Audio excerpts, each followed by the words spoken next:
Hello Yu-Gi-Oh fans of YouTube, my name is Toothboy3, and I'm here to show you one of my decks. I'll be making 4 videos like this, one for each of my decks, then I'm looking for constructive criticism. Alright, let's get started. This is a Jester Lord deck. Now this, at first I have non-aggression area, hopefully you all know what that is. And then Ground Collapse, this prevents my opponent from summoning monsters, obviously. Then Reload to help me get out said Jester.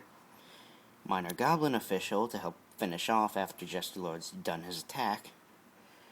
Spell Absorption to, keep me alive. Kaiser Coliseum. Now this is an interesting one. I like to use it because it helps me prevent my opponent from having more monsters than I do, thus allowing me to make it easier to keep them all off the field. And then we have Two-Pronged Attack. It lets me destroy 2 of my monsters and 1 of theirs. See how that would be useful. Exiled Force, I can just summon that and then tribute it to destroy everything. Or whatever they have. Mystic Tomato, obviously, to summon Jester Lord.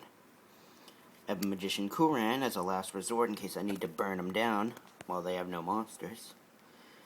Swords of Revealing Light, we all know what that does.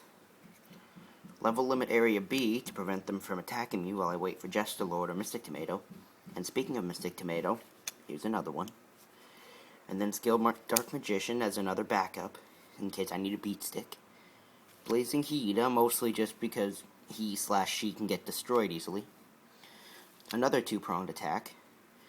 And Hamon, Lord of Striking Thunder. Now this is because because this deck is very focused on continuous spells, I like to have it as a last resort. It has helped me a lot.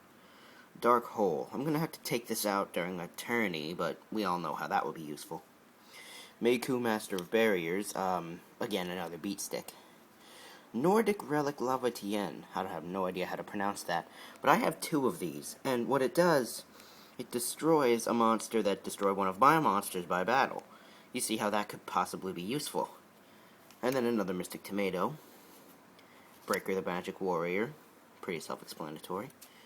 Call the Haunted to summon Jester Lord from the graveyard in case he gets discarded or something.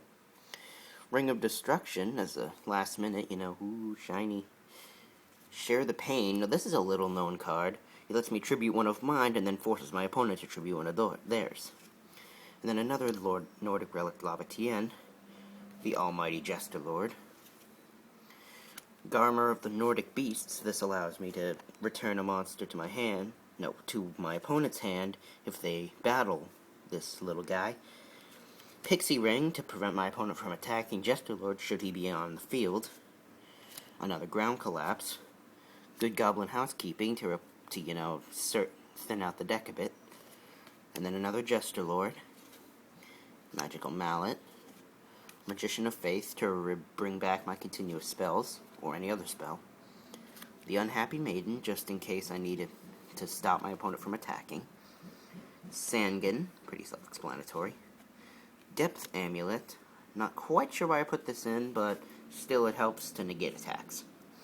Newdoria has a lot of use. I can destroy it during my turn and such. Another Kuran.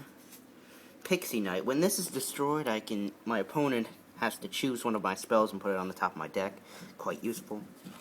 And one last Magician of Faith. Now, I know what you're thinking. A lot of these cards are limited or forbidden, and I'll make sure to modify it, with a little help from you guys. Alright, well, that was part 1. I'll see you later.